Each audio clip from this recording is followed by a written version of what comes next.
वसल्लम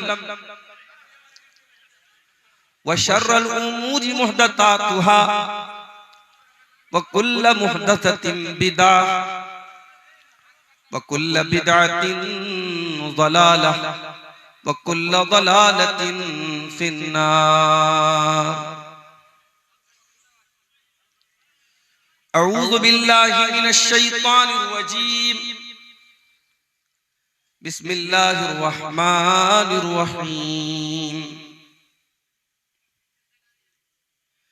इन्नहुम फित्यतुन आमनू बिरब्बिहिम वज़िदनाहुम हुदा वरबतना अला कुलूबिहिम इज़ क़ामू फ़क़ालू रब्बुना रब्बुस समावाति वल अर्दि लन नदउव मिन दूनिही इलाहा लक़द क़ुलना इज़न शतता।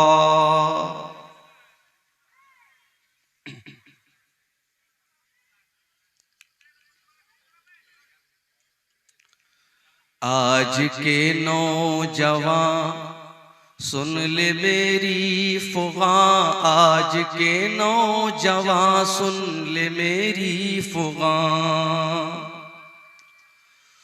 सूवे दश्तो दमन तारी के साहिबां, तू चला है कहाँ छोड़ कर गुलसितां।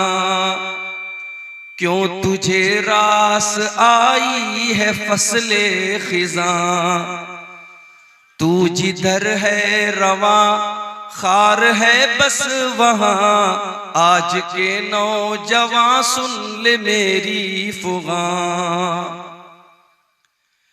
मैंने माना अभी तू मुअम्मर नहीं, मौत का वक्त लेकिन मुकर्रर नहीं। दारे फानी है रस्ता कोई घर नहीं, तू मुसाफिर है दुनिया है एक साहिबां। तू मुसाफिर है दुनिया है एक साहिबां। आज के नौजवान सुन ले मेरी फ़ुग़ां।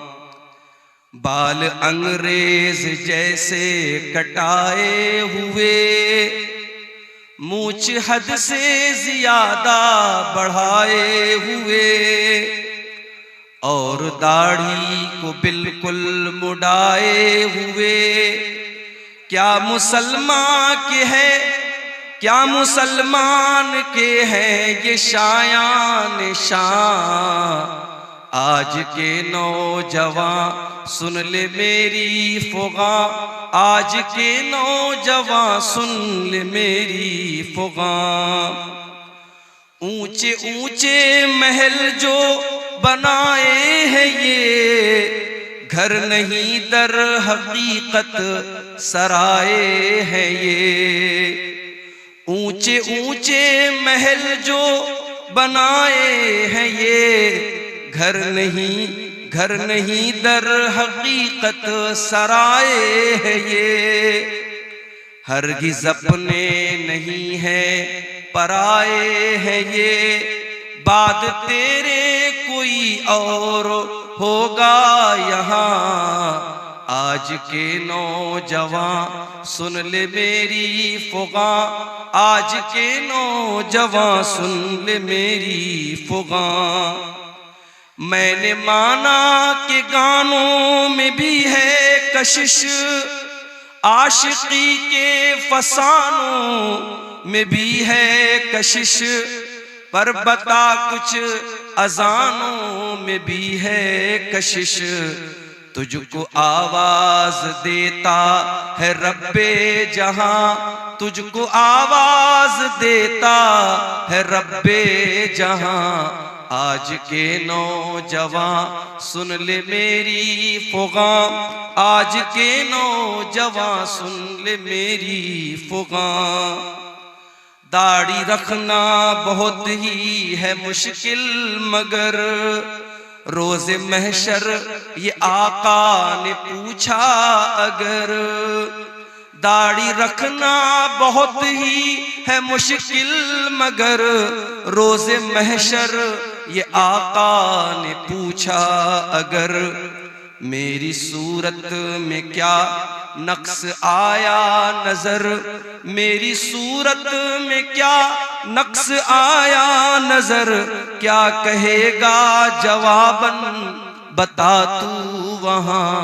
आज के नौजवान सुन ले मेरी फुगा, आज के नौजवान सुन ले मेरी फुगा। और आखिरी शेर समाप्त फरमाए, बैठकों में न यूं वक्त बर्बाद कर। आज जलसे में हम देखते हैं कि बड़ी तादाद में नौजवान सड़कों पर घूमते रहते, मस्ती करते रहते हैं। बैठकों में न यूं वक्त बर्बाद कर, नफ्स की कैद से खुद को आजाद कर। बैठकों में न यूं वक्त बर्बाद कर, नफ्स की कैद से खुद को आजाद कर। अपने खल्लाक को भी कभी याद कर, अपने खल्लाक को भी कभी याद कर। देख तुझ पर है वो किस कदर मेहरबान, देख तुझ पर है वो किस कदर मेहरबान। आज के नौजवान सुन ले मेरी फुगा, आज के नौजवान सुन ले मेरी फुगा। 3 रिश्तों का नाम, ऐ हारून की बहन, इसका मतलब हारून कोई बहुत नेक आदमी था जो मरियम का भाई था। ऐ हारून की बहन, तेरा भाई इतना नेक इंसान, तेरा बाप इतना नेक इंसान, तेरी माँ इतनी अच्छे किरदार और कैरेक्टर की, तू कैसे पापी निकल गई। पता ये चला कि ये त्रिकोण है। अगर किसी लड़की का भाई ठीक ठाक है, लड़की का बाप ठीक ठाक है और लड़की की माँ ठीक ठाक है, तो लड़की के बिगड़ने के चांसेस बहुत कम है। लेकिन जिस लड़की का भाई गड़बड़ हो, भाई की गर्लफ्रेंड है, तो यकीनन उस बहन का भी कोई बॉयफ्रेंड है। किसी ने बड़ा अच्छा जुमला कहा था कि ऐ वैलेंटाइंस डे पर किसी लड़की को फूल देने वाले, जा देख तेरी बहन को भी कोई फूल दे रहा हो। और इसीलिए अल्लाह कुरान में जब जिना का जिक्र करता है, अल्लाह कहता है वला तक़रबु ज़िना इन्नहु काना फाहिशतन व साअ सबीला। ऐ मेरे बंदो, तुम जिना के करीब भी न जाना, ये बड़ा गंदा काम है, बहुत ही बुरा रास्ता है। अल्लाह ने जिना को रास्ता कहा। रास्ता क्यों कहा है भाई? जिस रास्ते पर आप चलेंगे उसी रास्ते पर कोई दूसरा चल के आपके घर की दहलीज तक आएगा। अगर आप किसी दूसरे की इज्जत व आबरू को छेड़ेंगे, कोई आपके घर की इज्जत पर भी डाका जरूर डालेगा। ये इसको हम मुतलक तौर पे इसको अल्लाह का कानून तो नहीं कह सकते, मगर दुनिया का तजर्बा और मुशाहदा ही बताता है। कहा है हारून की बहन, तेरा भाई अच्छा इंसान, तेरा बाप अच्छा इंसान, तेरी माँ अच्छी औरत, तू कैसे इतना गंदा काम कर बैठी? तूने ये गंदा काम क्यों कर दिया? मरियम क्या जवाब देती? मरियम के पास कोई जवाब नहीं है। मरियम जवाब देगी, कौम के लोग मानने वाले नहीं है। फ़अशारत इलैहि, मरियम ने अपने बच्चे की तरफ इशारा किया। क़ालू कैफ़ नुकल्लिमु मन काना फ़िल महदी सबिया। कौम के लोगों ने कहा कि ऐ मरियम, क्या मजाक कर रही है? इस दूध पीते बच्चे से हम क्या बात करें? तू जवाब दे, तू माँ है, तू जवाब जब इस बच्चे से क्या बात करे? तू कैसी बेवकूफी की बात कर रही है? तू बच्चे की तरफ क्यों इशारा कर रही है? हम बच्चे से कैसे बात करें? अल्लाह अकबर। जब एक पाक दामन औरत के कैरेक्टर पर दाग लगाने की कोशिश हुई, एक पाकीज़ा औरत के किरदार पर जब लोगों ने धब्बा लगाने की कोशिश की, अल्लाह ने उसके दूध पीते बच्चे को ज़बान दी थी। दूध पीता बच्चा हमारे और आपके सामने थोड़ी बोलता है। दूध पीता बच्चा तो खाली रोता है, भूख लगे तब रोता है, प्यास लगे तब रोता है, पेट में दर्द हो तब रोता है। मगर ईसा बिन मरियम अपनी माँ की गोद में बोलते हैं, क़ाल इन्नी अब्दुल्लाह आतानी अल किताब वजअलनी नबिय्या वजअलनी मुबारकन ऐनमा कुन्तु वअवसानी बिस्सलाति वज़्ज़काति मा दुम्तु हय्या वबर्रम बिवालिदती वलम यजअलनी जब्बारन शक़िय्या। अल्लाह। ईसा बिन मरियम अपनी माँ की गोद से कहते, ऐ लोगों कान खोल करके सुन लो, मेरी माँ पर कोई इल्जाम मत लगाओ, मेरी माँ के ऊपर कोई गंदा इल्जाम मत लगाओ। आओ मैं बताता हूं मैं कौन हूं। मैं ईसा हूं। I am the slave of God, I am the slave of Allah. मैं अल्लाह का बंदा हूं, मैं अल्लाह का बेटा नहीं हूं। ईसाई कहते हैं कि हम ईसा अलैहिस्सलाम को मानते हैं। उनके चर्चों के बाहर ईसा अलैहिस्सलाम की बातें लिखी होती हैं। उनके चर्च के ऊपर ईसा अलैहिस्सलाम की फोटो लगी रहती है। वो क्रिसमस पर ईसा अलैहिस्सलाम की मूर्ति बना के दुनिया को दिखाते ईसा कैसे पैदा हुए। मगर ईसाइयों से जाके जरा पूछो कि ऐ ईसाइयों, तुमसे बड़ा बदनसीब कौन होगा कि जिस पैगंबर से तुम मोहब्बत का दावा करते हो, उस पैगंबर ने दुनिया में जन्म लेने के बाद सबसे पहली बात जो उस नबी की जबान से निकली है तुम उसी पर ईमान नहीं रखते हो। वो नबी कह रहा है मैं अल्लाह का बंदा हूं और तुम कहते हो ईसा अल्लाह के बेटे थे। कितना फर्क है तुम्हारे अकीदे में और ईसा अलैहिस्सलाम की तालीमात में। ईसा अलैहिस्सलाम दुनिया में जन्म लेने के बाद पहली बात ये कह रहे हैं, इन्नी अब्दुल्लाह, मैं अल्लाह का बंदा हूं। और ऐ लोगों, अल्लाह ने मुझे किताब दी है। अभी मैं माँ की गोद में खेल रहा हूं, मगर अल्लाह मुझे किताब देगा जिसका नाम इंजील होगा। और अल्लाह ने मुझे नबी भी बना लिया है और मैं बरकत वाला हूं। जहां भी रहूंगा बरकत के साथ रहूंगा। और अल्लाह ने मुझे नमाज का हुक्म दिया है और ज़कात का हुक्म दिया है। जब तक मैं जिंदा रहूंगा नमाज पढ़ता रहूंगा, ज़कात देता रहूंगा। कितने अफसोस की बात है। ईसाई शराब पीता है, ईसाई जिना करता है, ईसाई गलत काम करता है, अपने चर्च में जाता है, वहां चर्च का पादरी कहता है कि तूने शराब पिया है, तूने जिना किया है, तूने मर्डर किया है, कोई बात नहीं, ले उसको शराब पिलाता है। ईसाई का जो पादरी होता है वो शराब पिलाता है और ये कहता है कि तेरे जितने पाप हैं वो अल्लाह के बेटे ने, गॉड के बेटे ने अपने ऊपर ले लिया। गॉड का बेटा सूली पर चढ़ गया और गॉड का बेटा तेरे सारे गुनाहों को अपने सर पे लेके जा चुका है। अब तुझे कोई टेंशन लेने की बात नहीं। अल्लाह, कितना कितना गलत है ये।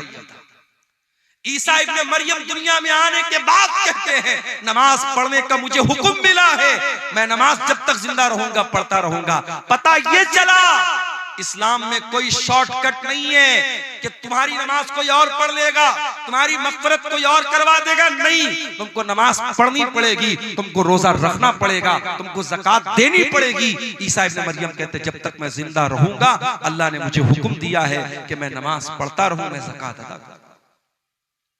वबर्रम बिवालिदती, और अल्लाह ताला ने मुझे अपनी माँ के साथ अच्छा सलूक करने का हुक्म दिया है। वलम यजअलनी जब्बारन शक़िय्या, और अल्लाह ताला ने मुझे सरकश नहीं बनाया, मुझे बदबख्त नहीं बनाया, मुझे बदनसीब नहीं बनाया। अल्लाह ने मुझे अच्छे नसीब वाला बनाया है। इतनी बात कहने के बाद ईसा इब्ने मरियम कहते हैं वस्सलामु अलैया यौमा वुलिदतु व यौमा अमूतु व यौमा उबअसु हय्या। मेरे ऊपर उस दिन भी सलाम जिस दिन मैं पैदा हुआ, उस दिन भी सलाम जिस दिन मैं मरूंगा, और उस दिन भी सलाम जिस दिन मैं जिंदा उठाया जाऊंगा। हमारा अकीदा ये है। ईसा अलैहिस्सलाम सूली पर नहीं चढ़ाए गए। कान खोल करके सुन लो मेरे भाइयों, ये अकीदा समझ लो। ईसा इब्ने मरियम के बारे में जब कहीं किसी से बात करना हो, आपको ईसा अलैहिस्सलाम के बारे में सही इंफॉर्मेशन होनी चाहिए।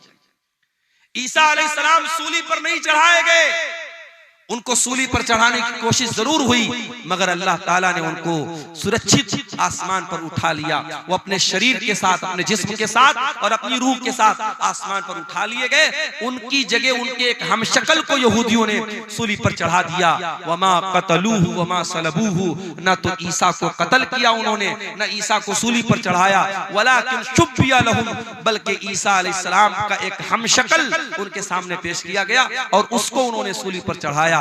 अब हमारा ये अकीदा है, कयामत के पहले ईसा अलैहिस्सलाम दुनिया में आएंगे और दज्जाल को कत्ल करेंगे, और इसी तरीके से दुनिया में जितने सुअर हैं, सुअरों का खात्मा करेंगे। और ईसा अलैहिस्सलाम जब आएंगे और वो जिहाद करेंगे, तो वो अहले किताब से भी जिहाद करेंगे, यहूद और नसारा से भी जिहाद करेंगे।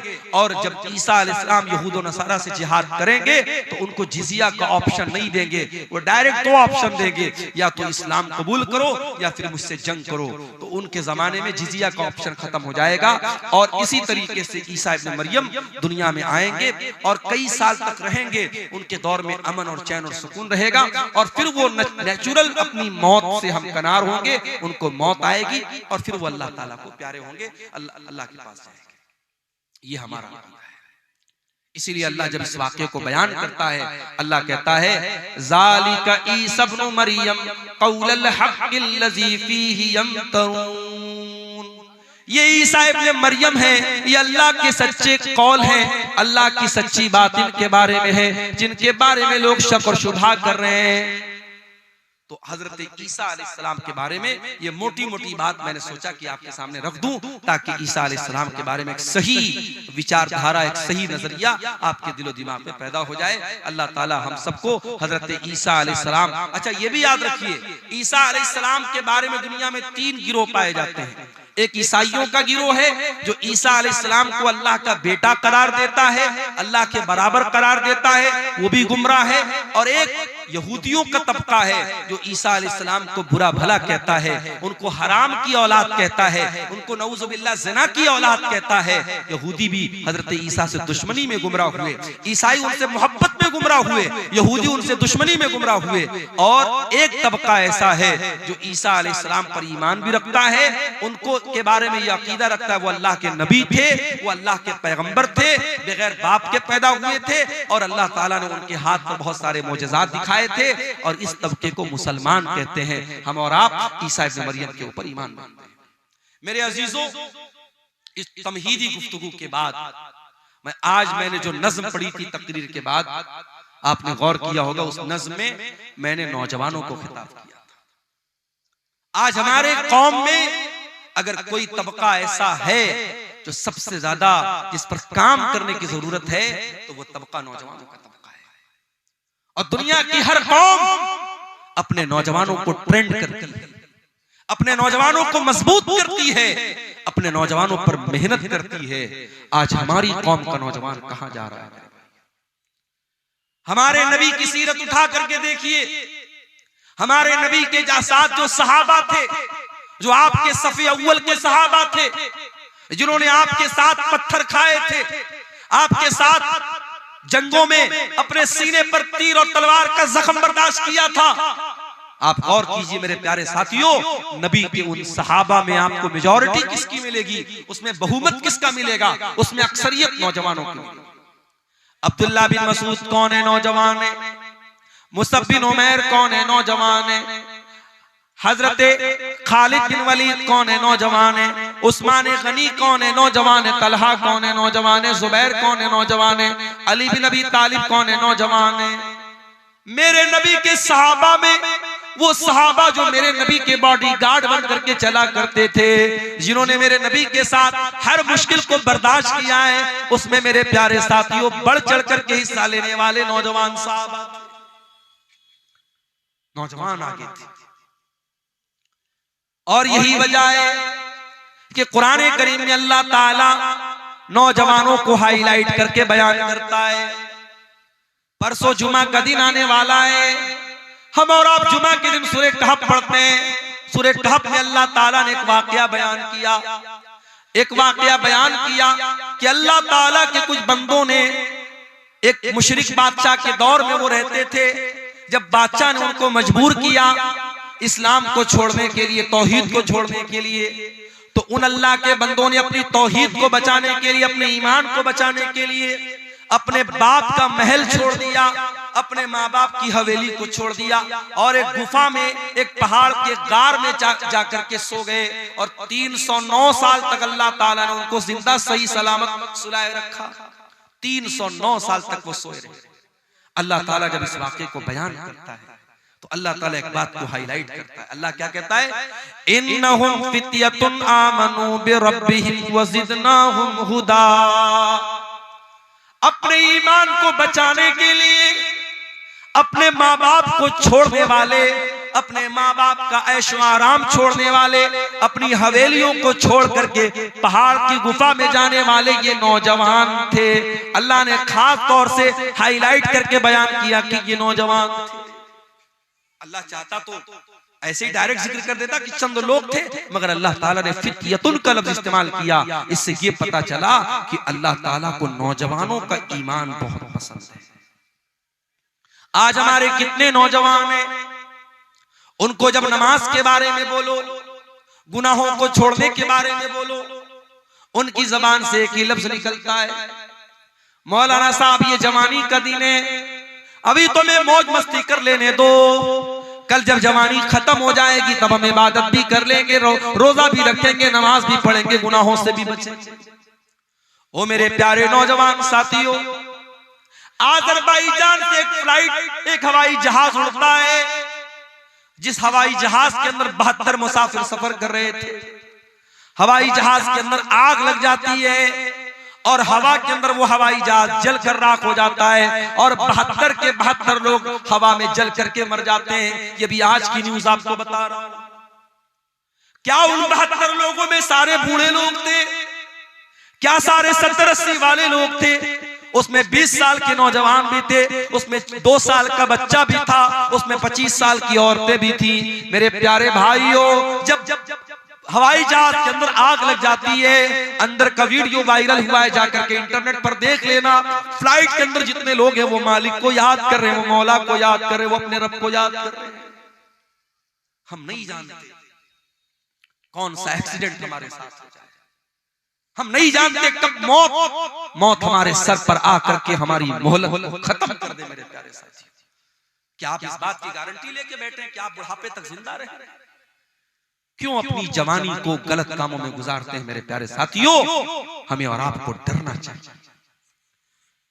याद रखो मेरे प्यारे साथियों, जवानी में जितने जज्बे के साथ आप नमाज पढ़ लेंगे, जवानी में जितनी ताकत के साथ आप हज उम्रा कर लेंगे, जवानी में जितने जोश के साथ आप अल्लाह की राह में पैसा खर्च कर देंगे, अल्लाह के दीन के लिए आप मेहनत कर लेंगे, कल बुढ़ापे में आप नहीं कर पाएंगे। मैंने वहां मक्के में देखा, सफा मरवा के दरमियान सही कर रहे थे हम लोग, कितने बूढ़े लोगों को मैंने देखा, बूढ़ी औरतों को देखा, बेचारी चलते चलते थक गई, हाँफने लगी। कितने मर्दों को मैंने देखा व्हील चेयर पर, वो खाने काबा का तवाफ कोई कुर्सी पर लेकर के करा रहा है व्हील चेयर पे। वो इस लायक नहीं है कि वो खाने काबा के करीब जाकर के, अल्लाह के घर के पास जाकर के अपनी बॉडी पर, अपने शरीर पे चल के वो खाने काबा का तवाफ कर। जवानी होती है, लोग बोलते हैं हज कर लो, उम्रा कर लो, लोग नहीं करते हैं, लोग टाल देते हैं कि चलो बुढ़ापे में कर लेंगे, लड़की की शादी के बाद कर लेंगे, मकान बनवाने के बाद कर लेंगे। मेरे प्यारे साथियों, इस बात की क्या गारंटी है कि कल लड़की की शादी के बाद आप जिंदा रहोगे या लड़की की शादी तक आप जिंदा रहोगे? अभी परसों बनारस में मैं सफर पे निकल चुका था, एक जगह में सफर में गया हुआ था, बनारस में एक मैयत हो गई हमारे अपने मोहल्ले की, और एक इमाम साहब का इंतकाल हो गया। मेरे ख्याल से 50-60 साल उनकी उम्र थी, बिल्कुल हट्टे कट्टे सेहतमंद थे। फजर की नमाज पढ़ने गए और फजर की नमाज पढ़ करके जब वापस घर पे आए हैं, फालिज का हमला हुआ है, ब्रेन हेमरेज हुआ है और हॉस्पिटल ले जाते जाते उन्होंने दम तोड़ दिया। इस तरीके की अचानक मौतें, यकीन कीजिए, हर हफ्ते हमारे सामने आती हैं, हर महीने हमारे सामने आती है। लेकिन हम बड़े गाफिल लोग हैं। किसी मदरसे में, किसी स्कूल में इम्तिहान का टाइम करीब आता है। जो बच्चा साल में कभी पढ़ाई नहीं करता है, अगर उसको पास होना है, अगर उसको अगली क्लास में जाना है, तो वो नादान बच्चा भी सोचता है नहीं यार साल भर नहीं पढ़ा, चलो कोई बात नहीं, इम्तिहान आ गया, एग्जाम आ गया, अब तो थोड़ी पढ़ाई कर लूं। वो मेहनत करता है, पढ़ाई करता है, उसको मालूम है अगर अब मैंने मेहनत नहीं की तो मैं पास नहीं हो पाऊंगा। मेरे प्यारे साथियों, क्या हमारा और आपका इम्तिहान करीब नहीं है? क्या हम अपनी मौत से करीब नहीं है? हम नहीं जानते हमारा वो इम्तिहान कब शुरू हो जाएगा, मौत कब आ जाएगी, हम नहीं जानते। हम कितने नादान हैं, हमको मालूम है हमारा इम्तिहान कभी भी लिया जा सकता है और हम कोई तैयारी नहीं कर रहे हैं। इसीलिए अल्लाह कुरान में कहता है इक़्तरबा लिन्नासि हिसाबुहुम व हुम फी गफलतिन मुरिदून। ओ लोगों, तुम्हारे हिसाब का टाइम करीब आ चुका है, फिर भी तुम गफलत की नींद सो रहे हो। याद रखो मेरे भाइयों, 70 साल की उम्र में आप नमाजी बन भी जाएंगे, लेकिन 20 साल की उम्र में जो सजदा आप करेंगे, अल्लाह ताला को ये सजदा जितना महबूब है, 70 साल वाला सजदा अल्लाह को उतना महबूब नहीं।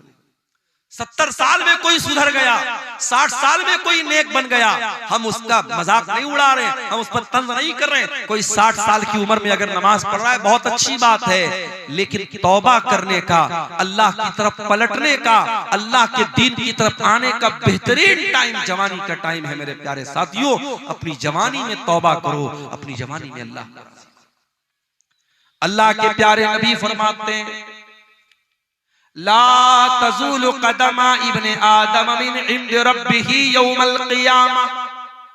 क़यामत के दिन इंसान अपनी जगह से हिल नहीं पाएगा जब तक वो 5 सवालों का जवाब न दे दे। इन 5 सवालों का जवाब अब्दुल गफ्फार साहब को भी देना पड़ेगा, इन 5 सवालों का जवाब हुसैन सलफी साहब को भी देना पड़ेगा, हमारे नाज़िम इजलास साहब को भी देना पड़ेगा, उस्मान मुखिया साहब को भी देना पड़ेगा, पढ़े लिखे को भी देना पड़ेगा, अनपढ़ को भी देना पड़ेगा, दौलतमंद को भी देना पड़ेगा, गरीब को भी देना पड़ेगा, सीमांचल के लोगों को भी देना पड़ेगा, नॉर्थ इंडिया के लोगों को, साउथ इंडिया के लोगों को, सारे बंदों को, सारे इंसानों को देना पड़ेगा। ला तज़ूलु क़दमा इब्ने आदम, जो आदम का बेटा है, जो इंसान है, जो मर्द है, जो औरत है, हर इंसान को, हर मर्द औरत को इन 5 सवालों का जवाब देना है। अल्लाह, दुनिया का कौन सा एग्जामिनर है जो एग्जाम के पहले आपको पेपर आउट कर दे? पेपर आउट हो जाए तो एग्जाम कैंसिल हो जाता है। उस मालिक का करम देखो, उस रब्बुल आलमीन की रहमत देखो, उसने कयामत के दिन का पर्चा आउट कर दिया। जा मेरे बंदे, तू तैयारी कर, 5 सवाल का जवाब सबको देना, हिल नहीं सकते। पहला सवाल होगा अनुम्रिही फीमा अफना। ऐ इंसान, तूने अपनी जिंदगी को कहां गुजारा? जब तक तू बच्चा था, ना बालिग था, ना समझ था, तेरे गुनाह नहीं लिखे जाते थे, तेरी गलतियां नहीं लिखी जाती थी। जब तू 12-13 साल का हो गया, लड़की को पीरियड आने लगा, लड़के को दाढ़ी मूछ के बाल आने लगे, ज़ेरे-नाब बाल आने लगे, लड़का बालिग हो गया, लड़की बालिग हो गई। अब बालिग होने के बाद से लेकर के अपनी मौत तक, चाहे तू 50 साल तक जिंदा रहा, 60 साल तक जिंदा रहा, 70 साल तक जिंदा रहा, जितनी तुझको जिंदगी मिली मेरे बंदे, तूने बालिग होने के बाद से लेके अपने आखिरी दिन तक तूने क्या क्या किया? चल पूरी जिंदगी का हिसाब दे। अल्लाह, 50 साल में, 60 साल में, बालिग होने के बाद से लेकर, बचपन का हिसाब नहीं लिया जाएगा। बचपन में जब इंसान ना समझे उसका अल्लाह के हिसाब नहीं होगा। उसके बाद से लेकर के मरने के दिन तक का हिसाब अल्लाह। अन उम्रिही फीमा, कहां गुजारा तूने जिंदगी, चल हिसाब दे। ये पहला सवाल होगा कयामत के दिन के पेपर। दूसरा सवाल वन शबाबिही फीमा अबला। ऐ मेरे बंदे, तू 70 साल दुनिया में रह के आया था, तेरे 40 साल के बाद की जिंदगी तो बड़ी अच्छी गुजरी। मस्जिद का मुतवल्ली भी बन गया, मदरसे का नाजिम भी बन गया, हाजी साहब भी बन गया, फजर की नमाज में लाठी लेके पहुंचने लगा, कोई गलत काम नहीं करता था, दिन रात अल्लाह अल्लाह करता था, बहुत अच्छी बात है। लेकिन ऐ मेरे बंदे, तू 20 साल से लेकर के 40 साल तक कैसा था? तेरी जवानी कहां गुजरी? तेरी जिंदगी का सबसे खतरनाक पीरियड कहां गुजरा? कहीं ऐसा तो नहीं तू शराब पिया करता था, कहीं ऐसा तो नहीं तू ज़िना किया करता था, कहीं ऐसा तो नहीं तू गंदी मूवीज देखा करता था, कहीं ऐसा तो नहीं तू नाजायज लड़कियों के साथ चैटिंग किया करता था, कहीं ऐसा तो नहीं तू होटलों में नाच गाना देखने जाता था। वअन शबाबिही फीमा बला, मेरे बंदे तू अपनी जवानी का हिसाब दे, तूने कहां गुजारा उसको। गौर कीजिए मेरे भाई, सारी जिंदगी का हिसाब अलग होगा और जवानी का हिसाब अलग। तीसरा सवाल, वअन मालिही मिन ऐन इक्तसबहू, तूने माल कहां से कमाया?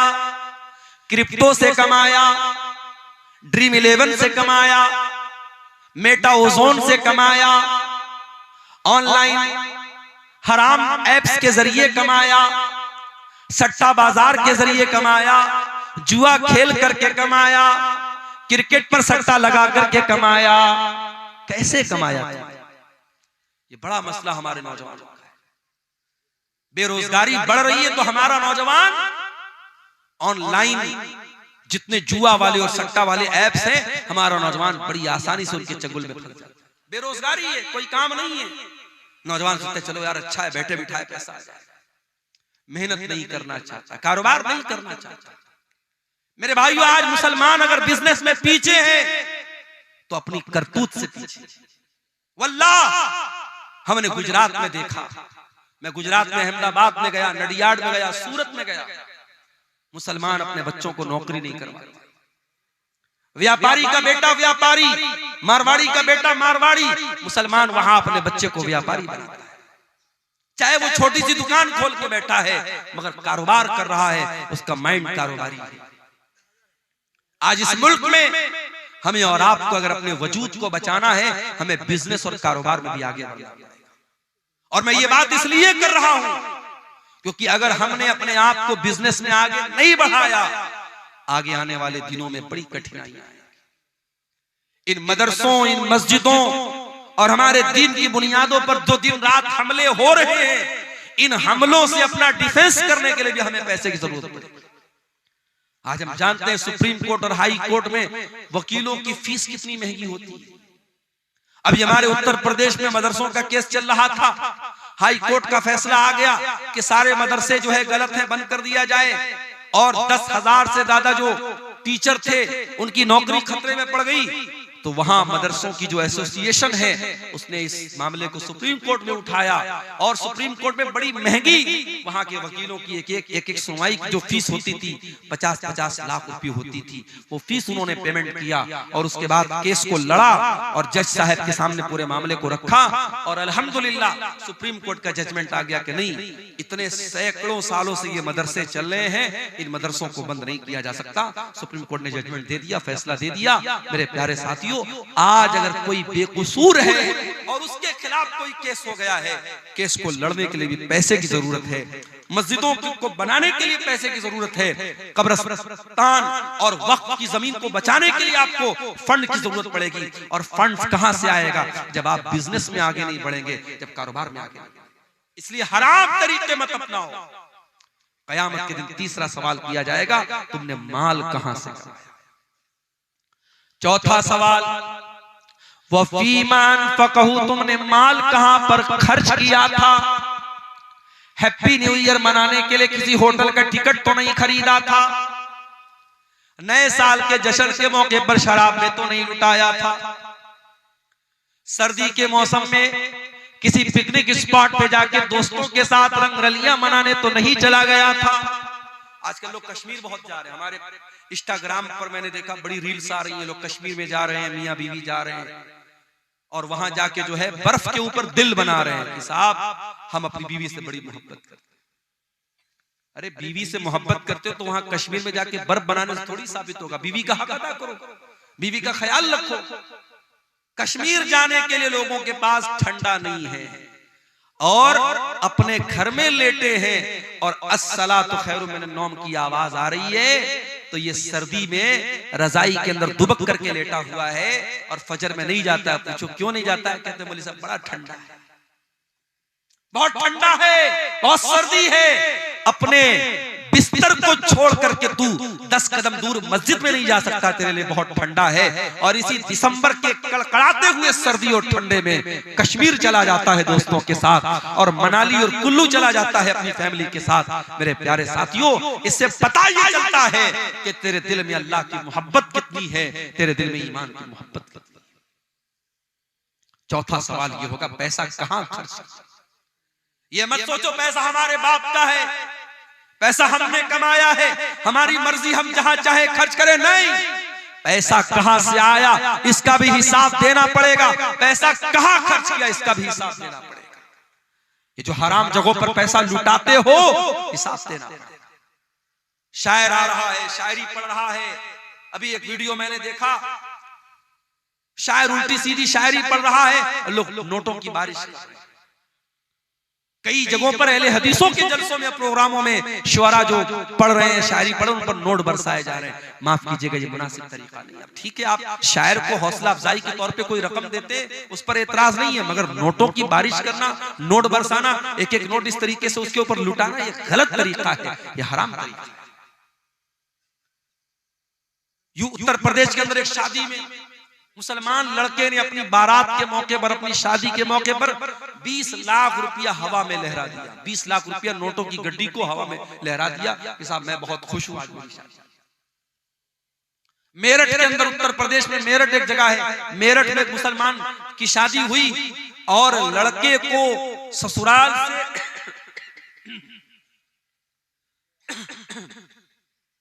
लड़के को ससुराल से 2.5 करोड़ रुपए की रकम मिली, और मौलाना साहब जो निकाह पढ़ाने आए तो उनको 11 लाख रुपए कैश। हमारे यहाँ जब ये न्यूज आई तो हमारे बहुत सारे मदरसे के टीचरों ने कहा कि चलो अब वही मेरठ में चल के हम लोग निकाह पढ़ाते हैं। 11 लाख रुपया एक निकाह का मिल रहा है। तो मुसलमान पैसा लुटा रहा है भाई। आज आप जाके देख ले, जितने खाने पीने की दुकानें हैं वहां गैर मुस्लिमों की भीड़ आपको नहीं मिलेगी, मुसलमानों की। ये कबाब की दुकानें, ये बिरयानी की दुकानें, ये चटर पटर सामानों की दुकानें कौन मिलेगा? मुसलमान मिलेगा। अभी मैं कटिहार स्टेशन के बाहर देखा, कोई चाय वाला था, चाय की दुकान पे वो चाय बेच रहा है, हांडी वाली चाय, बड़ी मशहूर चाय भाई। उसकी चाय पीने ज्यादा नौजवान मुसलमान जा रहे हैं और चाय भी पी रहे, साथ में सिगरेट का धुआं भी उड़ा रहे हैं।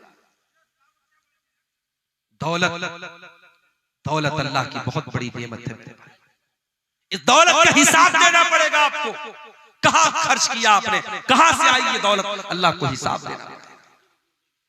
5वां सवाल किया जाएगा, व माज़ा अमिल फीमा अलिमा, तूने जो इल्म हासिल किया, हर साल तेरे मदरसे का जलसा होता था, तू परिवार के साथ जलसे में जाता था, औरत भी जाती थी, मर्द भी जाता था। कभी बनारस से कोई आलिम आया, कभी दिल्ली से आया, कभी कलकत्ता से आया, कभी इटावा से आया। तूने उलमा के बयानात को सुना, व माज़ा अमिल फीमा अलिमा, तूने उस इल्म के ऊपर अमल कितना किया? अमल कुछ नहीं किया, अमल कुछ नहीं किया। पिछले साल भी जो बेनमाजी, इस साल भी बेनमाजी। पिछले साल भी जो सूद खाता था, इस साल भी सूद खा रहा है। पिछले साल जो जुआ खेलता था, इस साल भी जुआ खेल रहा है। पिछले साल जो ज़िना में मुलव्विस था, इस साल भी ज़िना में मुलव्विस है। मेरे प्यारे साथियों, अगर इतनी तकरीरों और जलसों के बावजूद अगर हम अमल नहीं करते हैं, माफ कीजिए, ये एनर्जी, ये पैसा, ये सरमाया, ये कैपिटल जो लग रहा है इन जलसों पर, इन तकरीरों में, सब बर्बाद न हो जाए, कहीं क़यामत के दिन हमारे लिए मुसीबत न बन जाए। क्योंकि अल्लाह पूछेगा, व माज़ा अमिल फीमा अलिमा, तूने जो इल्म हासिल किया उस इल्म के ऊपर तूने अमल किया। मई जून का महीना आता है, हमसे गर्मी बर्दाश्त नहीं होती। जिसके घर में अल्लाह ताला ने ताकत दी वो एसी लगवाता है, जिसके घर में इस्तिताअत एसी की नहीं वो कूलर लगवाता है, जिसके घर में कूलर नहीं कम से कम पंखा चल रहा है। हमसे गर्मी बर्दाश्त नहीं होती, हम ट्रेन का सफर करते हैं, हम कोशिश करते हैं एसी में सफर करें, गर्मी के मौसम में हम स्लीपर में सफर नहीं कर सकते। मेरे प्यारे साथियों, कभी आपने सोचा और गौर किया कि कब्र की उस 2 गज जमीन के अंदर जब आप जाएंगे, वहां कौन आपको एसी देगा, वहां कौन आपको कूलर देगा, वहां कौन आपको पंखा देगा? अल्लाह के नबी फरमाते हैं, अगर मरने वाले का अमल ठीक नहीं है, उसका अकीदा ठीक नहीं है, उसकी कब्र को उसके ऊपर तंग कर दिया जाएगा, उसकी कब्र को टाइट कर दिया जाएगा, इतना टाइट कर दिया जाएगा उसके बदन की पसलियां एक दूसरे के साथ मिल जाएंगी और बहुत ही खतरनाक किस्म का फरिश्ता आएगा और ऐसी शक्ल में आएगा, बड़ी हैबतनाक शक्ल में आएगा और हथौड़े से उसके सर पे मारेगा और वो चिल्लाएगा। वो मरने वाला जो कब्र में है वो चिल्लाएगा और उसके चिल्लाने की आवाज को इंसान और जिन्नात के अलावा सारी मखलूकात सुनेंगी, सारे जानवर सुनेंगे। वहां उस कब्र के अजाब से बचने की मेरे भाइयों हमने क्या किया? कयामत के दिन जब सूरज 1 मील की दूरी पर होगा, गर्मी से लोग बेहाल होंगे, पसीने में डूबे हुए होंगे। अल्लाह के नबी फरमाते हैं सबअतुन युज़िल्लुहुमुल्लाहु फी ज़िल्लिही यौमा ला ज़िल्ला इल्ला ज़िल्लुहु। कयामत के दिन 7 लोग ऐसे होंगे जिनको अल्लाह ताला अपने अर्श का साया देगा और जिसको अल्लाह ताला अर्श का साया दे देगा उसको एसी की जरूरत नहीं पड़ेगी, उसको कूलर की जरूरत नहीं पड़ेगी, उसको गर्मी ही नहीं लगेगी, उसको पसीना ही नहीं बहेगा। समझो अल्लाह ताला अपनी स्पेशल एसी दे देगा कयामत के दिन। किसको? 7 लोगों। नंबर 1 अल इमामुल आदिल, अदल इंसाफ करने वाला इमाम। इमाम किसको बोलते हैं? मस्जिद में नमाज पढ़ाने वाला इमाम यहां मुराद नहीं है। इमाम से मुराद वो इंसान है जिसके हाथों में लोगों की बागडोर हो, जो अपने इलाके का सरपंच हो, अपने इलाके का सरदार हो, अपने शहर का जिम्मेदार हो, अपने रियाया का बादशाह हो, अपने इलाके का वजीर हो, जिसके हाथ में हुकूमत हो, प्रशासन हो, एडमिनिस्ट्रेशन हो, उसको अल्लाह के नबी ने इमाम कहा है। और इमाम की पहचान ये होनी चाहिए, वो इमाम आदिल, जिसके हाथ में हुकूमत हो, वो किसी के साथ अन्याय न करे, अत्याचार न करे, जुल्म न करे। अगर हुकूमत है और अत्याचारी है, वो जालिम है, अल्लाह के उसकी बड़ी सख्त पकड़। नंबर 2 वशाफुन नशा फी इबादतिल्लाह, और अल्लाह ताला कयामत के दिन अपने अर्श का साया उस इंसान को देगा, उस नौजवान को देगा जिसकी जवानी अल्लाह की इबादत में गुजरी हो। जवानी अल्लाह की इबादत में गुजरी, जिसकी जवानी मस्तियों में, हराम कामों में, अय्याशी में न गुजरी हो, जिसने अपनी जवानी को अल्लाह की इबादत में गुजारा। शेख सादी कहते हैं दर जवानी तौबा करदन शेवे पैगंबरी, वक्त पीरी गुर्गे जालिम की शवत परहेजगार। अरे जवानी में तौबा करो, जवानी में तौबा करना और अल्लाह की तरफ लौट के आ जाना, ये पैगंबरों का तरीका है, ये नबियों का तरीका है। बुढ़ापे में तो जालिम भेड़िया भी शरीफ बन जाता है। बुढ़ापे में तौबा कर ली तो कौन सा कमाल कर लिया। तौबा करना है तो जवानी में, नमाज की आदत डालना है जवानी में डालो। हज और उम्रा अगर अल्लाह ने दौलत दी है, हज और उम्रा जवानी में जाके करो, अपनी बीवी को लेके जाओ, जवानी में कराओ मेरे प्यारे साथियों। और जवानी में जब आप हज और उम्रा करेंगे उसकी एक अलग लज्जत मिलेगी। उसके बाद फरमाया वरजुलानी तहाब्बा फिल्लाहि इज्तमा अलैहि व तफर्रका अलैहि, और 2 लोग आपस में मोहब्बत करते हो अल्लाह के लिए, मिलते हो तो अल्लाह के लिए, जुदा होते हो तो अल्लाह के लिए। मुझे मालूम है सीमांचल के इस इलाके में बहुत मोहब्बतें भी मुझको मिलती हैं। बाज़ इलाकों में जाता हूँ, 70 साल का बूढ़ा आता है, मुझे बड़े खुश होकर के मुझसे मुसाफा करता है और बड़ी खुशी के साथ कहता है मौलाना आज तक आपको यूट्यूब में देखते थे, आज पहली बार रियल देखे।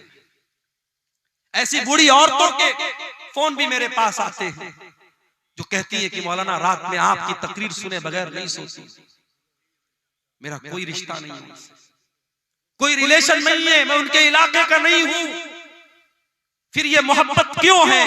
ये मोहब्बत इसलिए है कि कहीं ना कहीं दिल में ये बात है कि ये अल्लाह की बात बता रहा है, रसूल की बात बता रहा है। अल्लाह की मोहब्बत ये हमारे और आपके रिश्ते को जोड़ रही है। 7 दिसंबर को मेरा प्रोग्राम था रतनी, इसी कटिहार के रतनी इलाके में। मजबूरी आ सकती है, मिस हैपनिंग आ सकती है। शनिचर का दिन था, प्रोग्राम में मैं नहीं आ सका, छुट्टी नहीं मिल पाई। जिम्मेदारान मुझे आखिरी दिन तक फोन करते रहे। मैं 1 हफ्ता पहले उनको बता दिया मैंने कि देखिए बहुत सख्ती हो गई है, छुट्टी नहीं मिल रही। लेकिन प्रोग्राम में मैं नहीं आ पाया। बाद में बहुत लोग नाराज भी हुए। लोगों ने वहां कमेटी वालों को कहा कि लोगों ने झूठ मूठ बात नहीं की, मौलाना से नाम दे दिया। हम सबको ये बात समझनी चाहिए, जलसे के मैनेजमेंट कमेटी को भी समझना चाहिए और आम पब्लिक को भी ये समझना चाहिए कि जिस मुकर्रिर को हम बुलाते हैं वो भी इंसान है, उसके साथ मजबूरी आ सकती है, उसके साथ कोई हादसा हो सकता है। और खास तौर से अगर वो इंसान किसी इदारे के साथ जुड़ा है, किसी बंधन में है, किसी मुलाजमत में है, तो फिर उसके साथ और मजबूरियां भी हो सकती हैं। हमें तमाम बातों का लिहाज रखना चाहिए। मोहब्बत कभी कभी बहुत भारी पड़ जाती है। अब कहीं मैं नहीं पहुंच पाया, जलसे वाले जानते मेरी मजबूरी है, लेकिन आम पब्लिक नहीं जानती। आम पब्लिक जलसे वालों को दोषी करार देती है और वो लोग नहीं समझते कि भी किसी मजबूरी की वजह से मौलाना नहीं आ पाए। तो अल्लाह के नबी फरमाते कि दो लोग जो मोहब्बत करते हो अल्लाह के लिए, पैसे के लिए मोहब्बत बहुत होती होगी, जमीन जायदाद के लिए मोहब्बत बहुत होती होगी। नेताजी आते हैं आपके पास, बड़ी मोहब्बत की बात कर रहे हैं, नेताजी वोट लेने के लिए आते हैं, साल भर वोट मिल जाता है, फिर 5 साल गायब हो जाते हैं। मगर वो मोहब्बत कि रात में आप जब दुआ के लिए हाथ उठाते हैं तो आप दुआ करते हैं, वो मोहब्बत अल्लाह की। वो मोहब्बत के इंसान मर गया। इसी इलाके के जो बुजुर्ग उलमा दुनिया से चले गए, आज भी हम उनको याद करते तो उनके लिए दुआ करते हैं। ये मोहब्बत अल्लाह के लिए होती है। वरजुलानी तहाब्बा फिल्लाही, कयामत के दिन अल्लाह ताला अपने अर्श का साया उन दो लोगों को देगा जो आपस में मोहब्बत करते हो अल्लाह के लिए, मिलते हो तो अल्लाह के लिए, जुदा होते हो तो अल्लाह के लिए। वरजुलुन क़ल्बुहु मुअल्लक़ुन फिल मसाजिद, और वो इंसान भी कयामत के दिन अल्लाह के अर्श का साया पाएगा जिसका दिल मस्जिद में अटका हो। हमारा दिल तो मोबाइल में अटका रहता है। 1 मिनट के लिए मोबाइल डिस्चार्ज हो जाए हम बेचैन हो जाते हैं। कभी वो बेचैनी नमाज के लिए क्यों नहीं पैदा होती? आप मार्केटिंग करने गए मंगल बाजार, असर का टाइम आया, आप 2 मिनट 5 मिनट निकाल करके बाजू की मस्जिद में नमाज नहीं पढ़ सकते थे क्या? शाम को आप कहीं दोस्तों के साथ घूमने गए, इशा की जमात का टाइम निकल गया, घर वापस आए, आप घर वापस आकर के इशा की नमाज नहीं पढ़ सकते थे क्या? अगर नमाज की फिक्र होगी, नमाज की टेंशन होगी, नमाज की चिंता होगी, आप कहीं भी चले जाएं आपको नमाज की फिक्र लगी रहेगी। वरजुलन क़ल्बुहु मुअल्लक़ुन बिल मसाजिद, जिसका दिल मस्जिद में अटका। अल्लाह के प्यारे नबी को नमाज की इतनी चिंता होती थी, इतनी फिक्र होती थी कि जब जंगे खंदक का मौका आया और दुश्मनों से लड़ाई का टाइम चल रहा था, दुश्मन हमला कर रहे थे, अल्लाह के नबी और सहाबा अपना डिफेंस कर रहे थे, उसी हालत में असर की नमाज का टाइम हो जाता है और जंग इतने जोर से चल रही थी कि जंग को रोक करके नमाज पढ़ने का टाइम नहीं था। यहाँ तक कि सूरज गुरूब हो गया और मगरिब का टाइम आ गया और असर की नमाज कज़ा हो गई। अल्लाह के प्यारे नबी किसी पर बद्दुआ नहीं करते थे, किसी के बारे में बुरा भला नहीं बोलते थे, लेकिन जब उन लोगों की वजह से आपकी असर की नमाज कज़ा हो गई, आपने बड़े गुस्से में बद्दुआ दी और आपने फरमाया मला अल्लाहु बुयूतहुम व क़ुबूरहुम नारा, अल्लाह उनके घरों को जहन्नम की आग से भर दे, अल्लाह उनकी कब्रों को आग से भर दे। शगलूना अनिस सलातिल वुस्ता, उनकी वजह से हमारी फजर की नमाज चली गई, माफ कीजिएगा असर की नमाज, उनकी वजह से हमारी असर की नमाज। नबी की एक नमाज छूटी है, छूटी भी नहीं, कज़ा हुई है। नबी को इतनी तकलीफ पहुंची कि नबी ने बद्दुआ की है। मेरे प्यारे साथियों, कभी गौर करना, रात भर जलसा सुनने के बाद अगर जानबूझ करके हम फजर की नमाज नहीं पढ़ते और इसको मामूल बना के रखा है हमने, हम अल्लाह को क्या जवाब देंगे? अल्लाह के नबी फरमाते हैं कयामत के दिन अल्लाह तबारक व तआला अपने अर्श का साया उस इंसान को देगा जिसका दिल मस्जिद में अटका। और कभी कभी मस्जिद में जाया करो तो ये मत सोचा करो मस्जिद में झाड़ू लगाना ये मस्जिद के मुअज्जिन का काम, उसको हकीर मत समझो। अरे मौका मिले तो मस्जिद की लैट्रीन को खुद साफ कर दो, मस्जिद के फर्श को खुद साफ कर दो, क्या पता जब अल्लाह ताला के नेकियों की कमी पड़ जाए तो यही एक नेकी हमारे काम आ जाए और अल्लाह कह दे कि मेरा ये बंदा मस्जिद में नमाजियों के लिए गंदगी साफ कर देता था, ये मस्जिद में झाड़ू लगा देता था, ये नमाजियों के लिए मस्जिद को साफ कर देता था। मेरे प्यारे साथियों, मस्जिद से अपने ताल्लुक को मजबूत करो, मस्जिद से अपने रिश्ते को मजबूत करो। अल्लाह के नबी फरमाते हैं वो इंसान जिसका दिल मस्जिद में अटका हो उसको क़यामत के दिन अल्लाह अपने अर्श का साया देगा। नंबर 6, वरजुलुन दातहु इम्राअतुन ज़ातु मनसबिन व जमालिन फ़क़ाल इन्नी अख़ाफ़ुल्लाह। और वो इंसान भी क़यामत के दिन अल्लाह के अर्श का साया पाएगा जिसको कोई खूबसूरत औरत और पैसे वाली औरत, मलका औरत, हुकूमत वाली औरत गुनाह की दावत दे और वो ये कह के ठुकरा दे कि मैं अल्लाह से डरता हूं। ज़िना का मौका मिले, बदकारी का मौका मिले और वो ठुकरा दे, उस पाक दामन इंसान को अल्लाह के नबी फरमाते हैं क़यामत के दिन अल्लाह अपने अर्श का साया देगा। आज हमारा नौजवान क्या कर रहा है मेरे भाई? ज़िना के मौके तलाश कर रहा है। किसी लड़की का नंबर मिल जाए, बार बार उस लड़की को फोन करके तंग करना। किसी का कोई फेसबुक आईडी मिल जाए, कितनी मुसलमान लड़कियां जो फेसबुक चलाती शिकायत करती हैं। अच्छे खासे जो बड़े दीनदार किस्म के लोग हैं जो दिन रात फेसबुक पर दीन की बातें करते हैं, वो भी प्राइवेट चैटिंग करने की कोशिश करते हैं। मोहतरमा आप क्या कर रही हैं, क्या खा रही हैं? मेरे भाइयों, ज़िना के मौके तलाश मत करो। अगर अल्लाह ने आपको ज़िना से बचाया है, बदकारी से बचाया, अल्लाह का शुक्र अदा करो, मौका मत तलाश करो। अगर आज तक अल्लाह ताला ने आपके दामन को इस गंदगी से बचा के रखा है, अपने भाइयों से भी कहता हूं, अपनी बहनों से भी कहता हूं, आइंदा जिंदगी में भी अपने दामन को बचा के रखो। इसलिए कि अगर गुनाह का मौका मिल रहा है तो ये शैतान की बहुत बड़ी चाल है और अल्लाह की तरफ से बहुत बड़ी आजमाइश है। और इस अगर गुनाह का मौका मिलेगा और फिर अपने आप को गुनाह से बचाना फिर आसान काम नहीं होगा।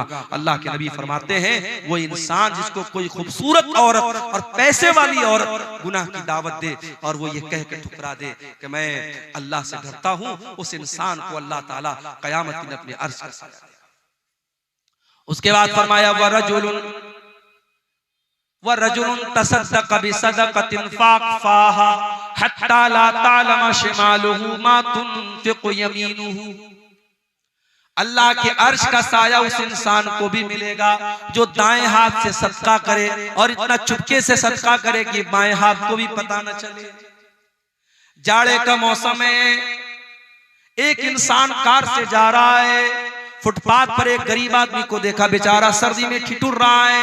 वो अपने कार से उतरता है और अपनी जैकेट उसको पहना देता है, उसको कंबल उड़ा देता है। उस गरीब को मालूम भी नहीं मुझको कंबल उड़ाने वाला कौन है, उस अमीर को पता नहीं मैंने किसको कंबल उड़ाया है। कोई कैमरे से फोटो भी नहीं ले रहा है, कोई एडवर्टीजमेंट भी नहीं हो रहा है, कोई प्रचार प्रसार भी नहीं हो रहा है। सिर्फ इस बात की खुशी है कि ये काम मैं अल्लाह के लिए कर रहा हूँ। अल्लाह के नबी फरमाते हैं अगर ऐसी कोई नेकी करके जाएगा तो अल्लाह ताला क़यामत के दिन उसको अर्श का साया देगा। आजकल तो गरीब को राशन भी देते तो फोटो खींच के देते, कितनी गलत बात है। कोई बेचारा गरीब है, मजबूर है, उस औरत को राशन का पैकेट दे रहे हो तो उसका दुनिया के सामने तमाशा बना और उसका फोटो खींच रहे हो। नहीं होना चाहिए मेरे भाई। नेकी इसको नहीं बोलते हैं। नेकी तो ऐसी होती है, नेकी कर दरिया में डाल, नेकी करके भूल जाओ मैंने किसके साथ नेकी की थी। लेकिन अब वो जमाना खत्म हो गया। अब लोग नेकी करके दरिया में नहीं डालते, अब नेकी करके फेसबुक पर डालते हैं, अब नेकी करके इंस्टाग्राम पर डालते हैं, अब नेकी करके अखबार पे फोटो छपवाते हैं। अल्लाह कुरान के 29वें पारे में कहता है मेरे नेक बंदे गरीबों को खाना खिलाते हैं, यतीमों को खाना खिलाते हैं, कैदियों को खाना खिलाते हैं। वयुतिमून अत्ताम अला हुब्बिही मिस्कीनन व यतीमन व असीरा। मेरे नेक बंदे भूखों को खाना खिलाते हैं और क्या कहते हैं, इन्नमा नुतइमुकुम लिवजहिल्लाह, हम तुम्हें अल्लाह को राजी करने के लिए खाना खिला रहे हैं। ला नुरीदु मिनकुम जज़ाअन वला शुकूरा, हमें तुमसे कोई बदला नहीं चाहिए, हमें तुमसे कोई शुक्रिया नहीं चाहिए, हम तो अल्लाह को राजी करने के लिए तुमको खिला रहे हैं। इन्ना नखाफु मिर रब्बिना यौमन अबूसन कमतरीरा, हमें तो कयामत के दिन का डर है, हमें तो अल्लाह के सामने हिसाब देने का डर है, इसलिए हम तुमको खाना खिला रहे हैं। कुछ नेकी ऐसी भी करके जाओ, नेकी का प्रचार करवाना, नेकी का ऐलान करवाना ये तो बहुत होता है, लेकिन नेकी करके भूल जाओ कि मैंने नेकी की है। कुछ ऐसी नेकी भी कयामत के दिन लेके जाओ ताकि अल्लाह ताला कयामत में अपने उन खुशनसीब बंदों में हमें और आपको भी शामिल कर दे। मदीना में गरीबों के घर में महीने की पहली तारीख को रात में अल्लाह का कोई बंदा आता था, महीने भर के राशन की बोरी उनके घर में लाके रख देता था। घर वाले सुबह दरवाजा खोलते थे, देखते थे महीने भर का राशन रखा हुआ है। मदीना के सैकड़ों घरों का परिवार चलता था, लेकिन लोगों को पता नहीं था कि कौन अल्लाह का बंदा है जो रातों में राशन लाके देता है। कुछ दिनों के बाद मदीना में एक इंतकाल हो गया, एक मैयत हो गई। मैयत को जब नहलाया जाने लगा, जब मैयत के बदन से कपड़ा उतारा जाने लगा, उस मैयत की पीठ के ऊपर मोटे मोटे बोरे के निशान नजर आने लगे। लोग हैरान हो गए, ये तो जो मरने वाला इंसान है ये तो नबी के खानदान से ताल्लुक रखता है, ये तो नबी के नवासे का बेटा है, ये तो हुसैन इब्न अली का बेटा अली बिन हुसैन है, इसकी पीठ पर मोटे मोटे निशान क्यों है? ये तो बोरी नहीं उठाता था, ये तो बोझ नहीं उठाता था, इस इंसान की पीठ पर ये मोटे मोटे निशान कैसे हैं? ये खबर पूरे मदीना में फैल गई। मदीना के उन गरीब परिवारों तक भी ये खबर गई। मदीना के उन गरीब परिवारों को समझ में आ गया, हमारे घर में हर महीना राशन की बोरी लाद करके हमारे घर तक लाने वाला कोई और इंसान नहीं था, वो अली बिन हुसैन थे, वो नबी के अहले बैत में से थे, वो नबी के नवासे के बेटे थे। ऐसे भी लोग थे मेरे भाई, सारी जिंदगी गरीबों के घर में अनाज पहुंचाते रहे। मरने के बाद जब नहलाया जाने लगा तब उनके पीठ के निशानों से पता लगा कि ये काम वो करते थे। हम और आप तो रियाकार हो गए मेरे भाई, दिखावे की दुनिया आ गई, हर चीज में शो ऑफ आ गया, हर चीज सोशल मीडिया पे हम डालने लगे। हज करने जा रहे हैं, मेरी बीवी कहने लगी, जब मैं उम्रा करने गया, बीवी कहने लगी कि हम लोग भी जो है जब तवाफ करेंगे तो आप अपना हाथ खाने काबा पे रखिएगा और मैं भी अपना हाथ रखूंगी और दोनों लोग फोटो लेंगे। मैंने कहा ये चोंचलेबाजी मुझको पसंद नहीं। उम्रा करने आए हो भाई, तवाफ करने आए हो, वहां बैठ करके बीवी अपना हाथ रख रही है, शौहर अपना हाथ रख रहा है और दोनों फोटो ले रहे हैं ताकि दुनिया को पता लग जाए साहब मियां बीवी दोनों साथ में उम्रा करने गए। तो क्या है ये चोंचलेबाजी? आज हो रही है, लोग मदीना के अंदर जाके निकाह कर रहे हैं। क्या कोई ऐसी दलील मिलती है कि मदीना के अंदर निकाह करने से सवाब बढ़ जाता है? क्या फेसबुक के ऊपर, इंस्टाग्राम पर वीडियो आता, रील आती कि साहब ये तो बड़ी खुशकिस्मत औरत है, इसका निकाह कहाँ हुआ? मदीना में हुआ। तो क्या हिंदुस्तान में और कटिहार में जो निकाह हो रहा है सब बदकिस्मत लोग हैं? अजीबो गरीब मंतिक है मेरे भाई। मसला याद रखो, निकाह मस्जिद के अंदर हो सकता है मगर निकाह मस्जिद के अंदर करना कोई सुन्नत नहीं है और कोई सवाब का काम नहीं। ये मसला याद रखो। मस्जिद के अंदर निकाह हो सकता है, लेकिन अगर कोई ये समझता है कि मस्जिद के अंदर निकाह करने से सवाब ज्यादा मिलेगा या मस्जिद के अंदर निकाह करना सुन्नत है, नहीं, सुन्नत नहीं है और ना इससे सवाब ज्यादा मिलेगा। कर सकते, इजाजत है बस। लोग मदीना जाके निकाह कर रहे हैं और वहां औरत बाकायदा दुल्हन बन के आ रही है, लड़का दुल्हा बन के आ रहा है, फोटो खींचा जा रहा है, वीडियो बन रही है। क्या तमाशा हो रहा है मेरे भाई। नबी के शहर को क्या बना के रखा, नबी की मस्जिद को क्या बना के रखा आपने? हर चीज में शो ऑफ। और अब तो ऐसी वीडियो भी आने लगी कि दादा मर गए हैं, दादा का इंतकाल हो गया है, दादा की नाक में रुई डाली गई है, मैयत है, उनका जनाजा पड़ा हुआ है और पोता जो है वो सेल्फी ले रहा है, वीडियो साथ में ले रहा है कि I am with my grandpa, मैं अपने दादा के साथ। क्या मतलब है भाई? मुर्दे को तो बख्श दो अल्लाह के वास्ते, जिंदों के साथ बहुत सेल्फी ले लिया। अब्दुल गफ्फार साहब आए, स्टेज पर आने लगे, मौलाना साहब एक सेल्फी दे दीजिए, मौलाना साहब एक सेल्फी आपके साथ देना चाहता हूं। भाई उलमा के साथ आपको सेल्फी लेने का शौक है, उलमा की बातों पर अमल का शौक है?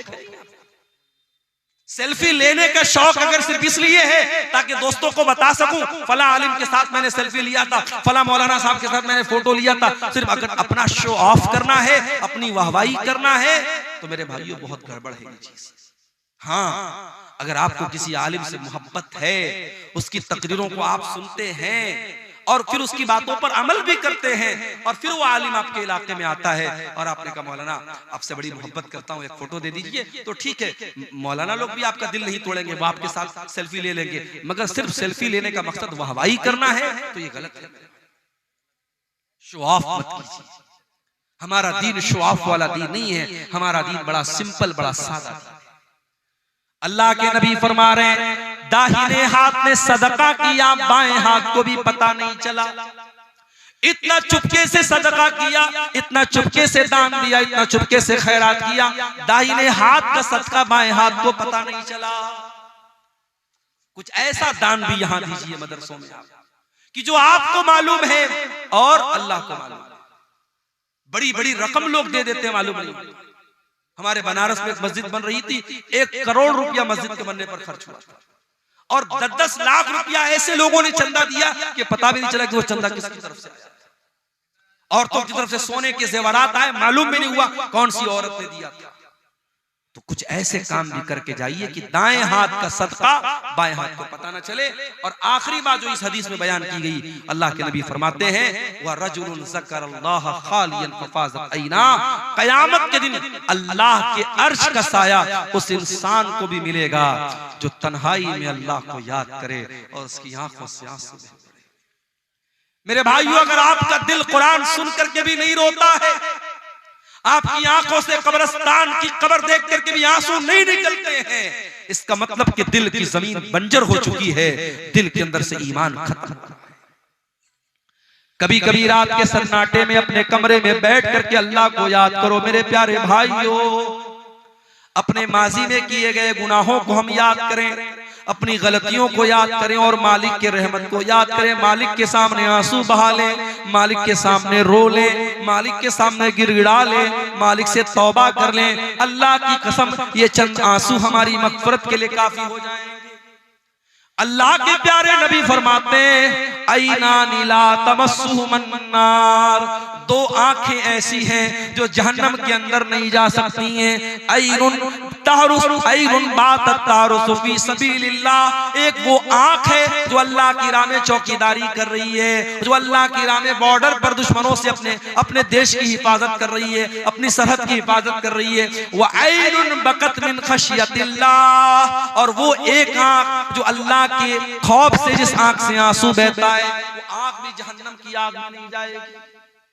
इन आंखों से अगर अल्लाह के खौफ से चंद आंसू बह पड़े मेरे भाइयों, तो ये आंसू हमारी जहन्नम की आग को बुझाने के लिए इंशाअल्लाह काफी हो जाएंगे।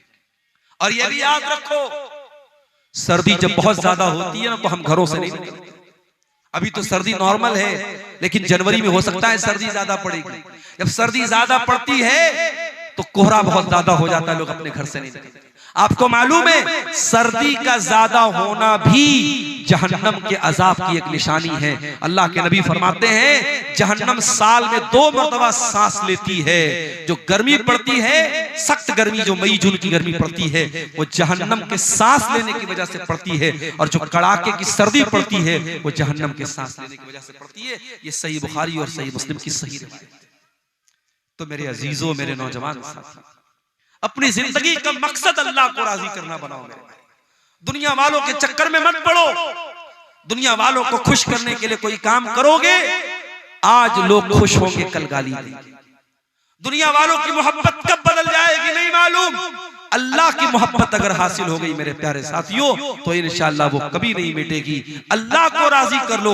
अल्लाह के नबी फरमाते हैं जो लोगों को नाराज करके अल्लाह को राजी करेगा, अल्लाह उसके लिए काफी हो जाएगा। और जो अल्लाह को नाराज करके लोगों को खुश करेगा, अल्लाह उसे लोगों के हवाले कर देगा, फिर अल्लाह अपनी नजर करम उसकी तरफ नहीं करेगा। मेरे नौजवान साथियों, अपनी जवानी की अहमियत को समझो और जवानी में तौबा करो और जवानी को गुनाहों से दूर करो। ये जितने गलत काम आज हो रहे हैं हमारे नौजवानों के अंदर, इन्हें देखकर वाकई में अफसोस होता है, तकलीफ होती है कि आज इस उम्मत का नौजवान कहां जा रहा है। जब सुबह हम 4 बजे रोड पर निकलते हैं, गैर मुस्लिम नौजवान हाईवे पर कसरत कर रहे हैं, कोई पुलिस की में जाने की तैयारी कर रहा है, कोई आर्मी में जाने की तैयारी कर रहा है, अपने दुनिया की नौकरी के लिए और दुनिया के मकसद के लिए एक गैर मुस्लिम नौजवान सुबह 4 बजे उठ करके सड़क पर, वो भी टी शर्ट पहन करके, लोअर पहन करके वो कसरत कर रहा है। और हमारा मुसलमान नौजवान रात में सिगरेट पी करके और जुआ खेल करके और शराब पी करके पड़ा हुआ है बिस्तर के ऊपर और फजर की नमाज में गायब है। मेरे प्यारे साथियों, ये सूरत हाल बड़ी तकलीफ दे है, ये सूरत हाल बड़ी तकलीफ दे है। आज उम्मत के नौजवानों को आगे बढ़ने की जरूरत है। हमारी तारीख बड़े रोशन नौजवानों से भरी पड़ी है। हमने तारीख में उक़बा इब्न नाफे को देखा है, जिसने बहरे अतलस में अपने घोड़ों को दाखिल किया था और कहा था, अल्लाह की कसम, मोहम्मद के रब की कसम, अगर मुझे मालूम हो इस दरिया के उस पार भी कोई मखलूक रहती है तो मैं अल्लाह की राह में अपने घोड़ों को पानी में डाल दूंगा और जाकर के उस कौम से जंग करूंगा जब तक कि वो ला इलाहा इल्लल्लाह और मोहम्मद रसूलुल्लाह का कलमा नहीं पढ़े। हमारी कौम तो बहादुरों की कौम रही है मेरे भाई, हमारी तारीख तो बहादुरों की तारीख रही है।